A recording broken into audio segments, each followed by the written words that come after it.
How many times have you heard that in life we must learn to forgive? And how many times have you tried to do it without success? And again, have you ever heard of why you should not forgive according to Buddha? We often hear that the practice of forgiveness serves to purify us, to live at peace with ourselves, and to embark on a true spiritual path. Thanks to the Zen story that you will hear shortly, you will learn the true vision of forgiveness in Buddhist culture. So stay until the end, because what you will hear will disrupt the idea of forgiveness that you have always had, and this will help you a lot in human relationships and in your personal growth. But before continuing, if you haven't already, subscribe to the channel, activate notifications, and share the video. These small gestures cost you nothing, but they will help us produce new content every day for your spiritual growth. In an ancient monastery located among the mountains of India lived an old and wise monk named Kuman, known for his deep knowledge of the Buddhist path. His clothes were sober, but his eyes reflected the clarity of someone who had traveled a long spiritual journey. One day, a man approached the monk with an invisible burden in his heart. "Master Kuman," he said with a trembling voice, "how can I learn to truly forgive according to the Buddhist path?" Kuman, with his usual kindness, invited the man to sit down and began to tell him a story that would illuminate the path to understanding forgiveness. Once upon a time, Kuman began, there were two disciples of Buddha. They were the sons of a respectable East Indian merchant, a man dedicated to his work and determined to ensure the prosperity of his family. This merchant one day noticed that his children spent more hours a day at the feet of Buddha instead of dedicating themselves to the family business. His concern grew like a shadow on his face as he saw his heirs abandon the path of commerce to follow in the footsteps of a man who spent his time sitting with his eyes closed. This father, Kuman continued, thought that his sons were neglecting the work and prosperity of their family, and his concern turned to anger as he contemplated the way the Buddha affected the lives of his descendants. One day, determined to put an end to this situation, the merchant decided to confront the Buddha directly. He went to the place where the Buddha was teaching, and when he saw him sitting with his eyes half closed and a serene smile, his anger broke out. This man, Kuman said, felt betrayed. He felt that Buddha was stealing his children's future. The merchant, full of anger and despair, had planned how he would humiliate the Buddha in front of all his disciples. He wanted to spit on him and hold him down for the damage he was doing to his family. But when he came in front of the Buddha and saw his peaceful face, something changed within him. The atmosphere around the Buddha was so permeated with calm and serenity that the man momentarily forgot his vengeful intentions. However, his pride could not accept this climate of extreme peace. Then, strengthened by his determination, he spat in the Buddha's face. The Buddha's disciples rose to defend him, but the Buddha remained unperturbed, with a calm gaze and a persistent smile. Kuman described the atmosphere that followed as if a wave of calm had enveloped the place. The Buddha, he said, did not react with anger. He sat with his eyes half closed, accepting the apparently offensive act with his heart open.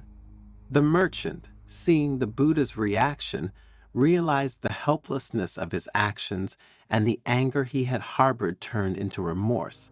All the accusations and insults he had prepared came to mind, but in front of that peaceful presence, everything seemed insignificant. The Buddha did not condemn the man. He did not humiliate him. Instead, he offered him compassion and peace. Kuman continued. At this point, the monk interrupted the narration to highlight a crucial lesson. Dear friend, forgiveness is like that piece of the Buddha. It is not something we do concretely. It is not simply saying, "I forgive you." It is something that happens when we are willing to let go of the past and see the being before us in a new light. The monk resumed the story and described how the man, touched by the Buddha's compassion, returned home. The images of the peaceful Buddha and his act of spitting in his face collided in his mind, he continued. That night, the man couldn't sleep. His mind was dominated by the image of the smiling Buddha and at the same time by the act of spitting that he had committed against her. The man, Cumin said, was at a crossroads between remorse for his past and the possibility of a different future. Cumin emphasized the importance of this pivotal moment in the story he was telling. That man, he said, was going through a process of deep introspection. He was trying to forgive himself, feeling guilty and ashamed for how he had behaved. The man, after days of internal torment, realized that his imagination was constantly constructing painful scenarios based on that past. Imagination, Cumin said, can be a powerful ally or a fierce enemy. In the wrong hands, it can create an endless cycle of anger and resentment. The man, over time, began to understand that the Buddha had not reacted to his actions with judgment, but with a very clear objective. So little by little he abandoned thoughts of revenge and began to sincerely ask for forgiveness. One day he returned to the feet of the Buddha. Cumin said, no longer in anger, but with genuine repentance. Forgive me, O great master, he pleaded. My ignorance has left me blind. I was just focused on my life and the prosperity of my family. The Buddha, with his eyes half opened and a smile of peace, listened to the man's words, but when he asked for forgiveness, he shook his head. I can't forgive you, he said kindly, because there is nothing to forgive. You have done nothing wrong to me. The man, surprised, asked the Buddha why he did not want to forgive him. Cumin explained that the Buddha had nothing to forgive, as he had accepted the man's act without judging him. It was as if the Buddha saw beyond the past and present, feeling the pure essence of that individual. This refusal to forgive, according to Cumin, taught man a valuable lesson.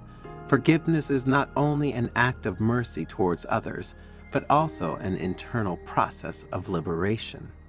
The Buddha taught, Cumin continued, that to forgive is to perform an act of compassion, both toward others and toward ourselves.